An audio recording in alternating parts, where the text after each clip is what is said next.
Kazi ya bodaboda si kazi. A bodaboda is a motorcycle used as a taxi for carrying passengers or goods.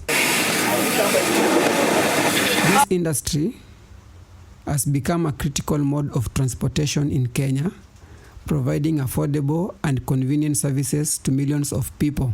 The industry has also become an integral part of Kenyan transport system, especially in urban and rural areas where other modes of transportations are limited. The government of Kenya zero-rated import duty on motorcycles of up to 250cc in 2008. This made them affordable to average Kenyan homes. It meant that most rural and urban families could afford to own one. The sector has operated without decorum and decency for a long time. Drivers are not trained in road safety. Most even don't have driving license, and they are a law unto themselves. This has bred criminals, gangs, where impunity reigns supreme, especially on the roads. The chaotic situations has put drivers in danger. Some have lost their lives along with their innocent passengers. Thousands have been maimed, many riders and their passengers have died compared to motor vehicles, drivers and their passengers. Some bodaboda riders have been accused of actively participating in or betting crimes. Some have been accused of helping remove or conceal the bodies of those killed by the criminals. Wakora wakanipiga wakachukua pikipiki yenyewe. Mguu bado ile yapona ndio hivi naenda pole pole. Kufanya tu kazi mzuri lakini sasa inafika time wanataka pesa na pesa huna. Pikipiki wanachukua wanaenda nayo na wanakuacha hapo. Inategemea na wewe mwenyewe vile uko. Kushika miradi zangu. Unatoka kwa hapo na pikipiki, umebeba mtu, upate kwa 50 bob. Hii lunch peke yake. Love. Ukishapata ya lunch, alafu pati ya sonko. Basi, ukipata ya sonko, kazi hakuna.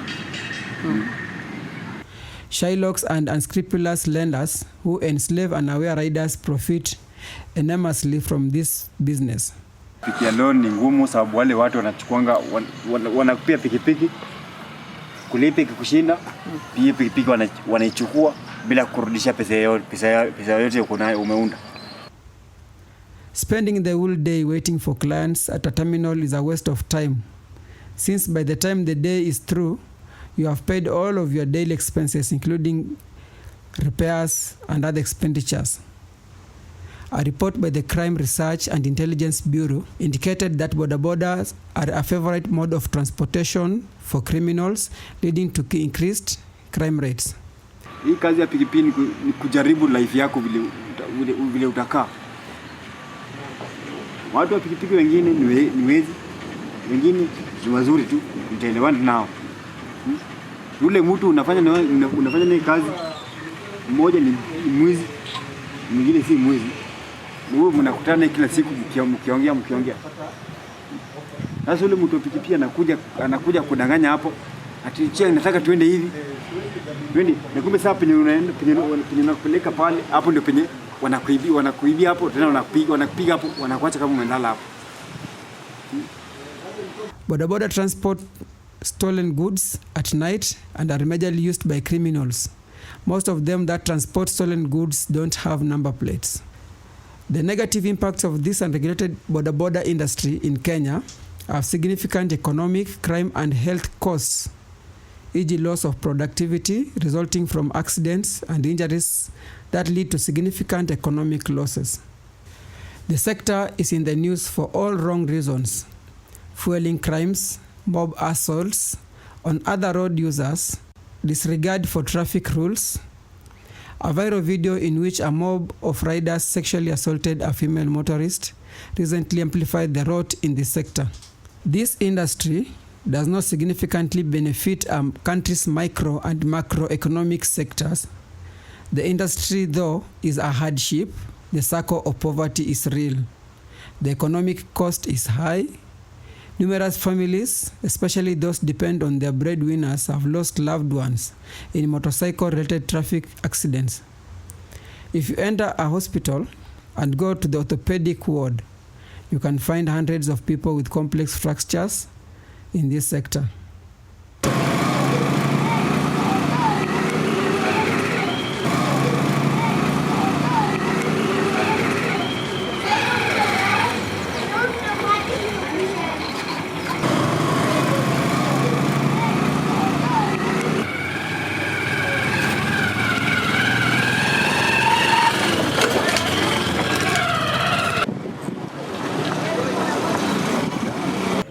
Wale vijana wana kazi ndio wanakumbana na pikipiki.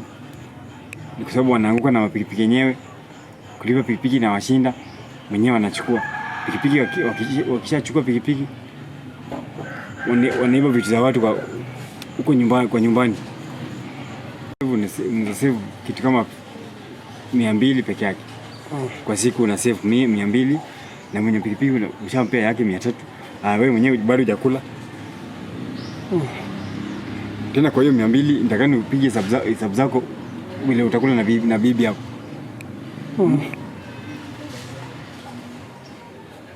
Ambapo sasa hiyo kazi ya pikipiki sioni ikinisaidia mimi. The riders are still living in poverty.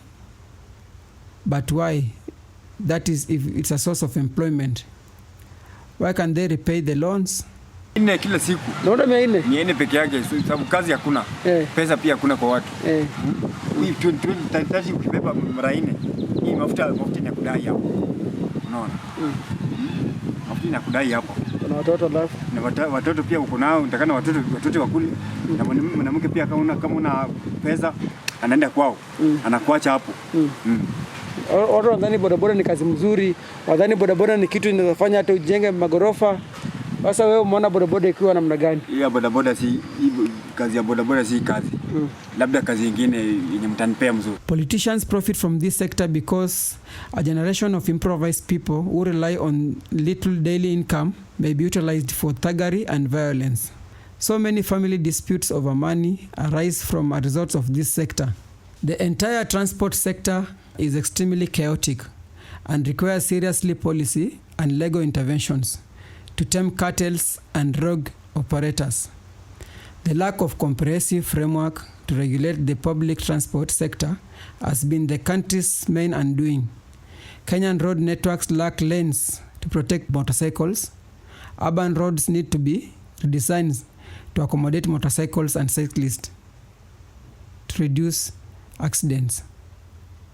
Because impunity is deeply extended in Kenyan transport sector, it is prudent that the government adopt both short and continuous long-term measures to address the menace in the bodaboda sector.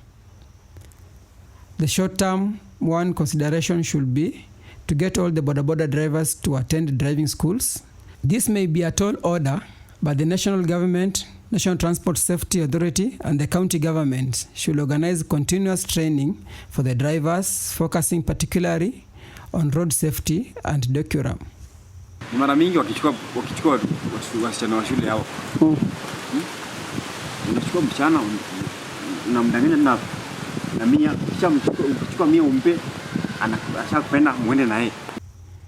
The government should also consider establishing a database of all bodaboda operators in Kenya through mandatory registration, refresher training and testing.